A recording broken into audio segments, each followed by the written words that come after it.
Alhamdulillahirrabbilalamin. Wassalatu wassalamu ala asyrafil anbiya wal mursalin wa ala alihi wa sahbihi ajma'in. Qala Allah Ta'ala fil kitabil aziz. A'udzubillahi minasyaitonir rajim. Rabbi shrah li sadri wa yassir li amri wahlul 'uqdatam min lisani yafqahu qawli. Assalamualaikum warahmatullahi taala wabarakatuh. Alhamdulillah, marilah kita sama-sama merafakkan setinggi-tinggi rasa kesyukuran kita kepada Allah SWT kerana telah diberi nikmat sihat dan juga nikmat hidup sehingga hari ini. Tidak lupa juga tahniah saya ucapkan kepada muslimin dan muslimat yang mana telah berjaya berpuasa daripada awal bulan Ramadan sehingga pada hari ini, iaitu puasa yang ke-19, dan insya-Allah kita berharap kita dapat berpuasa sehingga tamatnya bulan Ramadan. Saya pada hari ini sedikit tazkirah ataupun nasihat berkenaan tajuk yang mana bulan Ramadan atau bulan puasa dapat mendisiplinkan diri kita.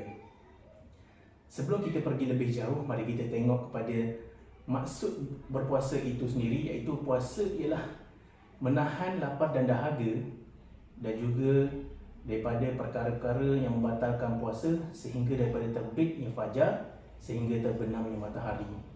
Dan bila kita tengok pada tajuk, iaitu tajuk kita pada hari ini ada perkataan disiplin, yang mana perkataan disiplin ini bermaksud sesuatu peraturan ataupun syarat-syarat yang ditubuhkan agar dapat mendorong diri kita ke arah yang lebih baik. Samalah, berpadanlah dengan maksud puasa itu sendiri, yang mana ada syarat-syarat yang tertentu daripada terbitnya fajar sehingga terbenamnya matahari. Disiplin yang pertama kita dapat daripada bulan Ramadan, iaitu disiplin berkenaan dengan masa. Dalam maksud definisi bulan puasa itu sendiri tadi pun kita tengok dia telah menetapkan daripada masa terbitnya fajar sehingga terbenamnya matahari, ataupun bahasa mudah kita daripada azan subuh sehingga azan maghrib lah kita berpuasa. Jadi kat situ sebenarnya sedar tak sedar kita dapat mendisiplinkan diri kita agar mengikuti contoh ataupun peraturan yang pertama, iaitu kita kena berpuasa daripada subuh sehingga maghrib.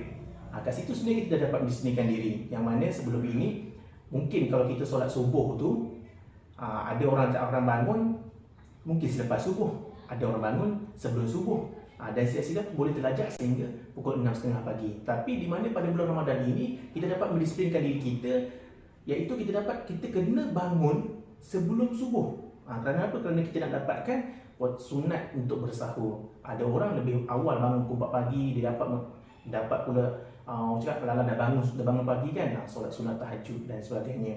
Kemudian masa yang kedua, iaitu kita dapat mendisiplinkan masa dari segi berbuka.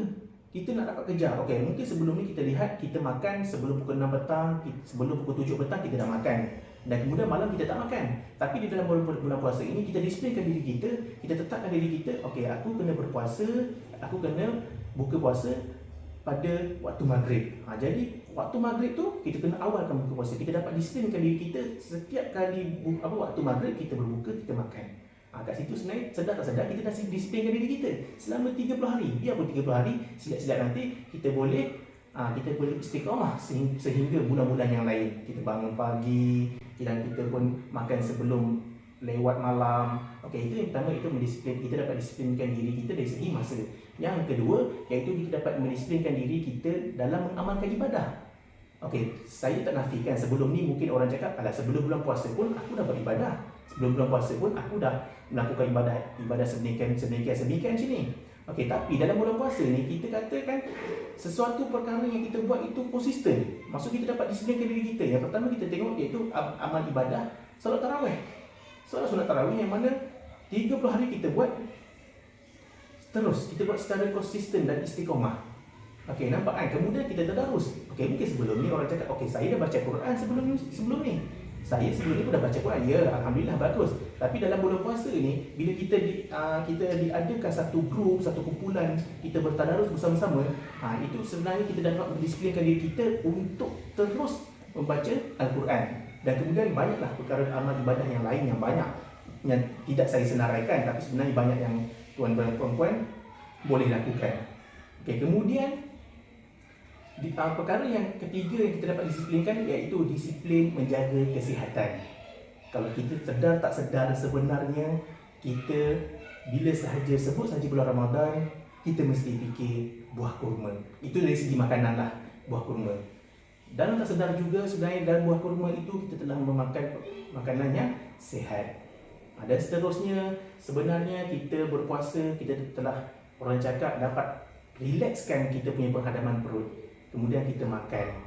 Kemudian dalam beberapa hari, itulah kalau ceritanya, asal puasa je mesti ada orang kurus. Kan? Saya sendiri pun kalau berpuasa tu orang cakap, sedar-sedar badan nampak sikit kurus kan. Kemudian habis dah raya, naik balik berat badan kan. Tapi sekurangnya kita nak mengatakan bahawa kita dapat disiplinkan diri kita dalam bulan Ramadan ini, kita dapat menjaga kesihatan. Dan saya rasa itu sahaja beberapa perkara disiplin yang dapat kita lakukan di bulan Ramadan. Saya akhiri tazkirah saya dengan wabillahi taufiq wal hidayah. Assalamualaikum warahmatullahi taala wabarakatuh.